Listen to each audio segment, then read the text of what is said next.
সতেজ টিভি সুন্দরের জয়গানে আপনাকে স্বাগত। ইয়া আইয়ুহাল্লাযীনা আমানুত্তাকুল্লাহা হাক্কা তুকাতিহি ওয়া লা তামুতুন্না ইল্লা ওয়া আনতুম মুসলিমুন।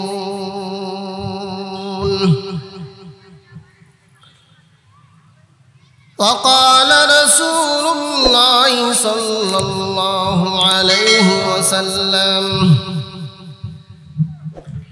من مات يؤمن بالله واليوم الآخر قيل له ادخل من أي أبواب الجنة الثمانية شئت. بارك الله لنا ولكم في القرآن العظيم ونفعنا وإياكم بالآيات والذكر الحكيم. صلى الله على سيدنا ومولانا محمد وعلى آله وأصحابه وسلم. صلى الله على سيدنا ومولانا محمد وعلى آله وأصحابه وسلم. صلى الله على سيدنا ومولانا محمد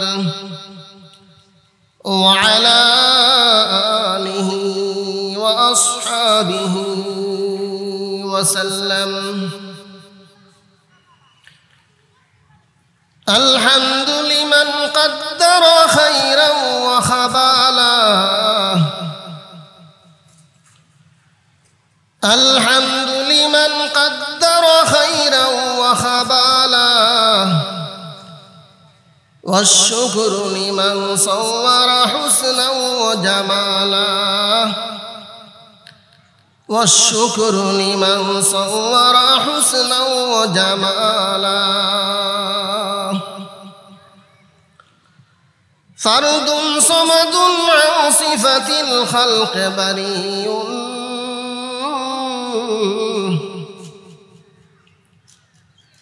فرد صمد عن صفة الخلق بريء.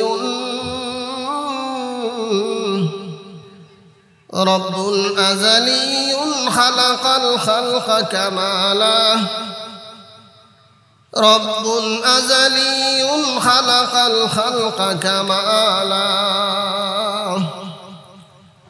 لا ضد ولا ند ولا حد لمولاه. لا ضد ولا ند ولا حد لمولاه.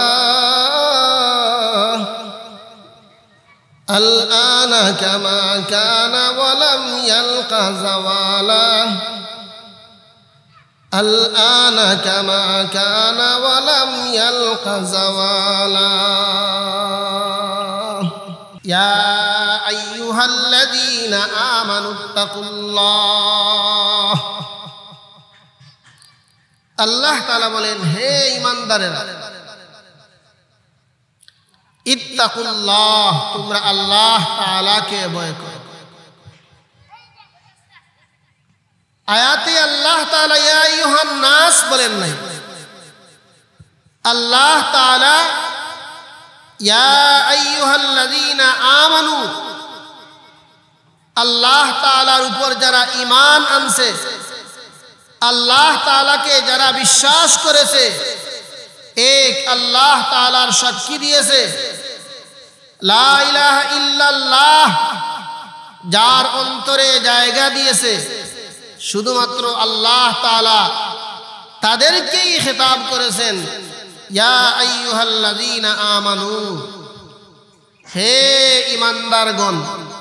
এই আমানু বলার সাথে সাথে যত কাফির বেঈমান আছে, মুমিন ছাড়া বাকি যত ধর্ম আছে, যত ধর্মের যত প্রকারের মানুষ আছে, আল্লাহ তাআলার ইয়া আইয়ুহাল্লাযীনা আমানু বলার সাথে সাথে সবগুলা বাহির হয়ে গেছে।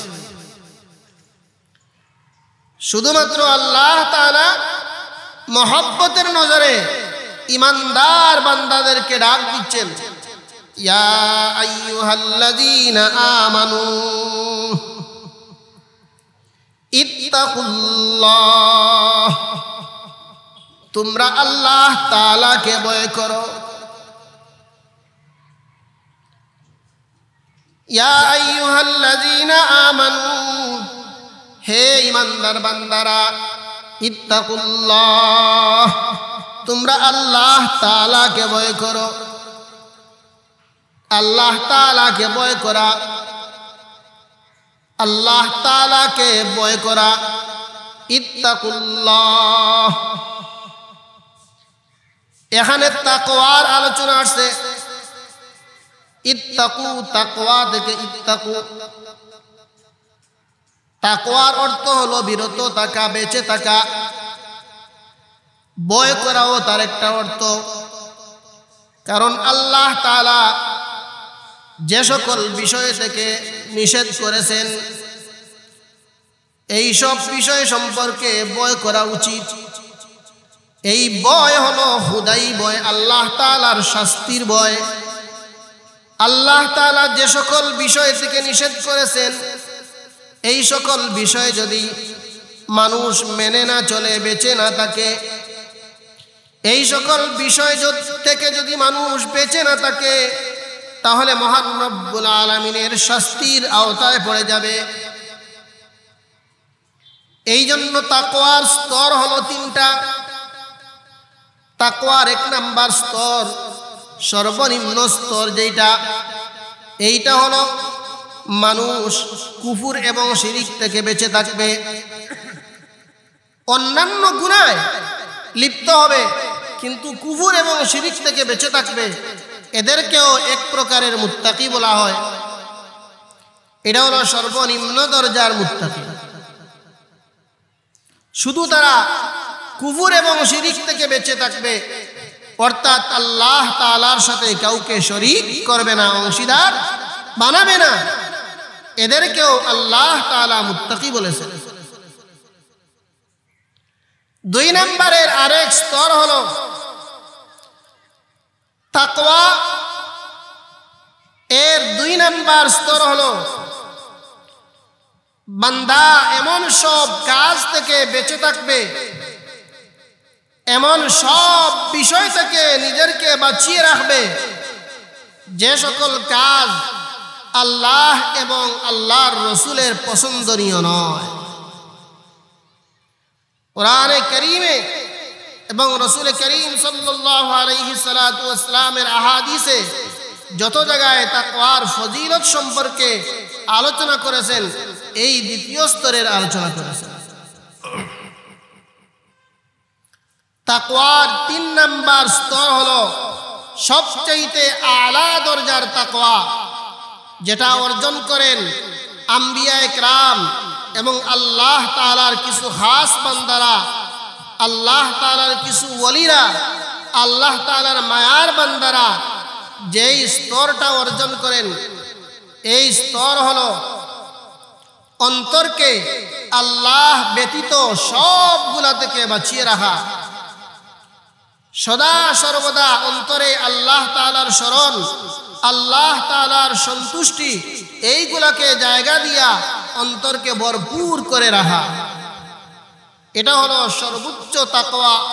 তাকওয়ার সবথেকে আলা দরজার স্তর হলো সদা সর্বদা আল্লাহ তাআলার স্মরণ, আল্লাহ তাআলার সন্তুষ্টি অন্তরে রাখা।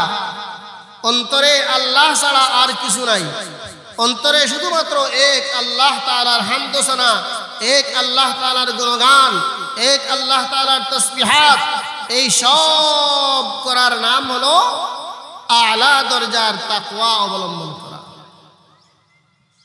এই জন্য আলোচ্য আয়াতে আল্লাহ তাআলা বলেন, ইয়া আইয়ুহাল্লাযীনা আমানুত্তাকুল্লাহ, হে ঈমানদারেরা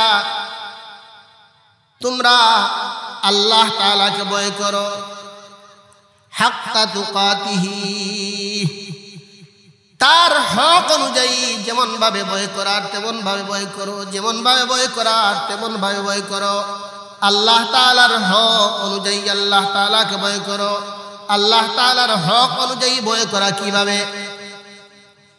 আব্দুল্লাহ ইবনে মাসউদ রাদিয়াল্লাহু তাআলা আনহু এর জবাবে বলেন, আল্লাহ তাআলার হক অনুযায়ী আল্লাহ তাআলাকে ভয় করা এর অর্থ হলো আল্লাহ তাআলার অনুগত্য করা, দুনিয়ার সব কাজ, ইবাদত বন্দেগী, দৈনন্দিন জীবনের সকল কাজগুলা আল্লাহ তাআলার অনুগত্য হিসাবে করা, আল্লাহ তাআলার অনুগত্যের বিপরীত কোনো কাজ না করা, সদা সর্বদা আল্লাহ তাআলার হামদ সানা করা, আল্লাহ তাআলার স্মরণ অন্তরে রাখা, কখনো আল্লাহ তাআলার প্রতি গাফেল না হওয়া, কখনো আল্লাহ তাআলার প্রতি উদাসীন না হওয়া, কখনো আল্লাহ তাআলাকে ভুলে না যাওয়া, আল্লাহ তাআলার কৃতজ্ঞতা প্রকাশ করা, অসংখ্য অগণিত নেয়ামত রাজি আল্লাহ তাআলা আমাদেরকে দান করেছেন, এই সকল নেয়ামতের শুকর আদায় করা, কখনো আল্লাহ তাআলার প্রতি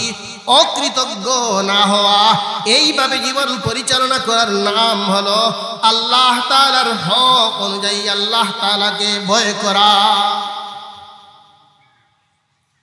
এইটা হলো তাকওয়া সর্বোচ্চ স্তর, যে বান্দা তার জীবনকে সদা সর্বদা আল্লাহর সামনে সঁপে দিবে, আল্লাহ তাআলার অনুগত্যে সকল কাজ করবে, আল্লাহ তাআলার অনুগত্যের বিপরীত যেই কাজে আল্লাহ বেজার হন, যেই কাজে রাসূলের অসন্তুষ্টি হয়, এমন কোন কাজে বান্দা পা না বাড়ানো। এইগুলার নাম হলো তাকওয়া। এই জন্য আল্লাহ তাআলা বলতেছেন, ইয়া আইয়ুহাল্লাযীনা আমানুত্তাকুল্লাহ, হে ঈমানদার বান্দারা তোমরা আমাকে ভয় করো, আল্লাহ তাআলাকে ভয় করো, ভয় করার মতো ভয় করো, আল্লাহ তাআলার হক আদায় করে ভয় করো, আল্লাহ তাআলাকে যেভাবে ভয় করার সেভাবে ভয় করো।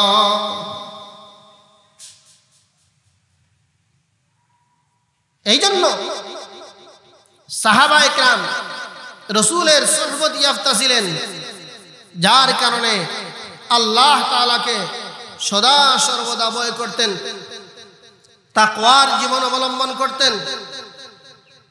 একদিন রাসূল করিম সাল্লাল্লাহু আলাইহি সাল্লাতু ওয়াস সালামের দরবারে গিয়ে হযরত ওমর রাদিয়াল্লাহু তাআলা আনহু, উবাই ইবনে কাব রাদিয়াল্লাহু তাআলা আনহু, আবু হুরায়রা রাদিয়াল্লাহু তাআলা আনহু রাসূল করিম সাল্লাল্লাহু আলাইহি সাল্লাতু ওয়াস সালামের দরবারে গিয়ে বলেন, আল্লাহর রাসূল সবচেয়ে বড় আলেম কে?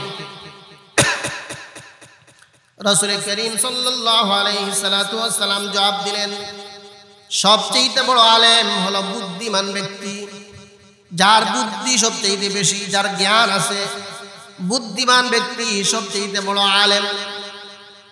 তারপর প্রশ্ন করলেন, আল্লাহর রাসূল সবচেয়ে বড় আবেদ কে?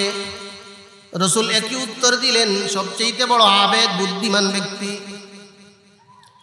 তারপর প্রশ্ন করলেন, এই সমাজে সবচেয়ে ভালো লোককে, সবচেয়ে ভালো মানুষকে? তার উত্তরে রাসূল করিম সাল্লাল্লাহু আলাইহি সাল্লাম বললেন, এই সমাজে সবচেয়ে বড় বুদ্ধিমান ব্যক্তি, সবচেয়ে ভালো মানুষ হলো বুদ্ধিমান ব্যক্তি।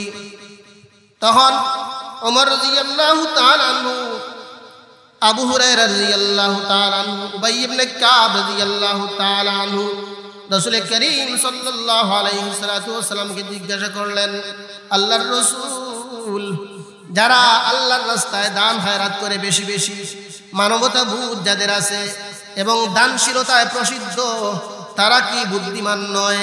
তারা কি সবচেয়ে ভালো মানুষ নয়? তখন রাসূল করিম সাল্লাল্লাহু আলাইহি সাল্লাম কুরআনে কারীমের আয়াত তিলাওয়াত করে তাদের শোনাই দিলেন।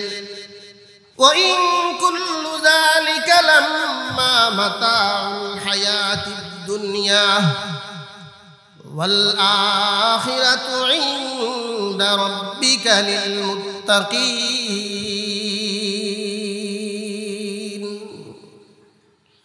ও আমার সাহাবা একরাম, এই যে মানবতা বোধ দেখতেছো, এই যে দানশীলতায় প্রসিদ্ধ সবগুলা দেখতেছ, এইগুলা সব হলো দুনিয়ার পার্থিব জীবন, পার্থিব বুক বিলাস।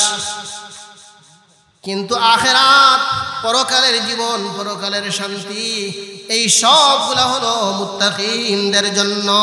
ওয়াল আখিরাতু ইনদা রাব্বিকা লিল মুত্তাকিন। পরকালের সুখ শান্তি, পরকালের আরাম আয়েশ, পরকালের নাজ নিয়ামত, স্থায়ী জীবনের সুখ এবং শান্তি সবগুলা হলো মুত্তাকিনদের জন্য। যাদের ভিতরে তাকওয়া আছে তাদের জন্য সব সুখ এবং শান্তি। বুঝা গেল? ইহকাল পরকাল উভয় জগতের শান্তির জন্য তাকওয়ার প্রয়োজন। বিশেষ করে আখিরাতের শান্তি অর্জন করার জন্য তাকওয়ার বিকল্প নাই। তাকওয়া অবলম্বন না করলে আখিরাতের শান্তি আসবে না। কারণ আল্লাহ তাআলা কোরআন কারীমের বিভিন্ন জায়গায় মুত্তাকিনদের সফলতা বলেছেন, মুত্তাকিনদের জন্য আরামের স্থান বলেছেন। যেমন আল্লাহ তাআলা কোরআন কারীমের এক আয়াতে বলেন, ইন্নালিল মুত্তাকিনা মাফাজা। 30 নম্বর পারা সূরা নাবা এক আয়াতে আল্লাহ তাআলা বলেছেন, ইন্নালিল মুত্তাকিনা মাফাজা। আল্লাহ তাআলা বলেন, নিশ্চয় মুত্তাকি যারা হবে, যারা তাকওয়া অবলম্বন করে তাকওয়ার জীবন গঠন করবে, তারা হলো মুত্তাকি। আর মুত্তাকিন যারা হবে তারাই হলো সফল। অর্থাৎ পরকালের জীবনের সব সুখ এবং শান্তি তাদের জন্য। ইন্নালিল মুত্তাকিনা মাফাজা। তারপর আল্লাহ তাআলা সফলতা অর্জন করার কারণে মুত্তাকি যারা তারা হলো সফল। আর এর পরিণাম কি হবে? এই সফলতা অর্জন করার পর তাদের পুরস্কার কি হবে? আল্লাহ তাআলা বলেন, হাদাইকা ওয়া আনাবা। জান্নাতের সুখ শান্তি তাদের জন্য, ওখানে আঙ্গুর তাদের জন্য থাকবে, আঙ্গুর তাদের জন্য থাকবে, বাগান, আঙ্গুরের বাগান তাদের জন্য ফিরি। হাদাইকা ওয়া আনাবা ওয়া কাওয়াইবা আতরাবা ওয়া কাসান দিহাকা। অসংখ্য অগণিত নিয়ামত আল্লাহ তাআলা জান্নাতের মধ্যে তাদেরকে দিবেন। অসংখ্য অগণিত নিয়ামতগুলা আল্লাহ তাআলা জান্নাতে তাদেরকে দিবেন যারা দুনিয়ার জীবনে তাকওয়ার জীবন অবলম্বন করে। আরেক আয়াতে আল্লাহ তাআলা বলেন, ইন্নাল মুত্তাকিনা ফি মাকামিন আমিন। নিশ্চয় মুত্তাকিরা নিরাপদ স্থানে আছে। তাহলে পরকালে নিরাপত্তা, পরকালের শান্তি সব কাদের জন্য? মুত্তাকিদের জন্য। মুত্তাকিদের জন্য সকল সুখ এবং শান্তি। এই জন্য হযরত ওমর রাদিয়াল্লাহু তাআলা আনহু, খুলাফায়ে রাশিদিনের মধ্যে থেকে একজন হযরতে ওমর রাদিয়াল্লাহু তাআলা আনহু, যিনি দ্বিতীয় খলিফা। ওমর রাদিয়াল্লাহু তাআলা আনহুর নাম শুনছেন? খুলাফায়ে রাশিদিনের মধ্যে দ্বিতীয় খলিফার নাম হলো হযরত ওমর রাদিয়াল্লাহু তাআলা আনহু। তিনি এত বেশি ভয় করতেন, ইয়া আল্লাহ, ওমর রাদিয়াল্লাহু তাআলা আনহু এত বেশি ভয় করতেন যে আমার কি হবে যদি ওনার সামনে বলা হয় 100 জনের মধ্য থেকে একজন জান্নাতে যাবে আর বাকি সব জাহান্নামে যাবে। উমর রাদিয়াল্লাহু তাআলা মনে মনে ভাবতেন, ইয়া আল্লাহ, মনে হয় আমি জান্নাতের বাসিন্দা হব। আবার ওনার সামনে যখন বলা হয় যে একজন জাহান্নামে যাবে, বাকি সবাই জান্নাতে যাবে, তখনও তিনি ভয় করতেন, আল্লাহ আমি নিয়া একজন জাহান্নামী হয়ে যায়। এত বেশি ভয় ছিল। আল ঈমানু বাইনাল খাউফি ওয়ার রাজা, ঈমান হলো ভয় এবং আশা, এইগুলার মধ্য দিয়ে ঈমান। এই জন্য যাদের ভিতরে তাকওয়া চলে আসে তাদেরকে আর পুলিশ রেপ কিছুই লাগে না। সে তার মহান রব্বুল আলামিনকে ভয় করার কারণে কখনো আর চুরিতে লিপ্ত হবে না, কখনো ডাকাতি করবে না, কখনো অন্যের মাল আত্মসাৎ করবে না। কেন? তার ভিতরে তাকওয়া আছে। কখনো অন্যায় অবিচারে লিপ্ত হবে না। কেন? সে মহান রব্বুল আলামিনকে ভয় করে। মহান রব্বুল আলামিনের অনুগত্যের বাহিরে সে এক পাও তার অগ্রসর হয় না। এই জন্য তার জন্য আর কিছুই লাগে না, সে নিজে এমনিতেই ঠিক হয়ে যায়। এই জন্য বলতেছিলাম, উমর রাদিয়াল্লাহু তাআলা আনহু দ্বিতীয় খলিফা, উনি এত ভয় করতেন যে আমি এখন দেশের মালিক, আমি হলাম এখন খলিফা, আমি থাকা অবস্থায় যদি আমার জনগণ কষ্ট করে, কোথাও কোনো কারণে আমার কোনো খবর থাকে না, আর আমার বেখবর অবস্থায় আমার কোনো জনগণ, আমার এই দেশের কোনো মানুষ কষ্ট লিপ্ত হয়, তাহলে তো মহান রব্বুল আলামিনের কাঠগড়ায় দাঁড়িয়ে আমি হিসাব দিতে হবে। এই জন্য হযরত ওমর রাদিয়াল্লাহু তাআলা রাত ঘুমাতেন না। মদিনার অলিতে গলিতে, পাড়ায় মহল্লায় সব দিকে হাঁটতেন, খবর নিতেন যে আমার দায়িত্বে থাকা এই সকল এলাকার কোথাও কে কি কোনো কষ্টে আছে, এই সবগুলার খবর নিতেন, সবগুলার খবর নিতেন ওমর রাদিয়াল্লাহু তাআলা আনহু। কারণ উনার ভিতরে কোনো বাটফারি, সিটারি, দান্দামি এগুলা ছিল না ওমর রাদিয়াল্লাহু তাআলা আনহুর মাঝে। যার কারণে রাসূল করিম সাল্লাল্লাহু আলাইহি সাল্লাতু ওয়াসাল্লাম দোয়া করেছিলেন মহান রব্বুল আলামিনের দরবারে, আল্লাহ হয়তো উমর না হয় আবু জাহেল, এই দুইজনের কোনো একজনকে মুসলমান বানিয়ে দৌলতে ঈমান দান করে ইসলামকে শক্তিশালী করুন। রাসূল করিম সাল্লাল্লাহু আলাইহি সাল্লাতু ওয়াসাল্লামের দোয়া উমর রাদিয়াল্লাহু তাআলার ব্যাপারে কবুল হয়েছে, আবু জেহেলের ব্যাপারে কবুল হয় না। তাকওয়া অবলম্বন না করলে এই দুনিয়াতে টাকা আর না টাকা সমান। কারণ তাকওয়া যতক্ষণ পর্যন্ত মানুষের ভিতরে আসবে না, ততক্ষণ পর্যন্ত মানুষ প্রকৃত ইসলাম, প্রকৃত মুসলমান হতে পারবে না। সে পরিপূর্ণভাবে ইসলাম ধর্মের অধিকারী হতে পারবে না। এই জন্য সকল মানুষের ভিতরে তাকওয়া ফিট করতে হবে, তাকওয়া অবলম্বন করতে হবে। এই জন্য আমার আলোচনার আয়াতের শেষে আল্লাহ তাআলা বলেছেন, ওয়ালা তামুতুন্না ইল্লা ওয়া আনতুম মুসলিমুন ইয়া আইয়ুহাল্লাযীনা আমানুত্তাকুল্লাহ,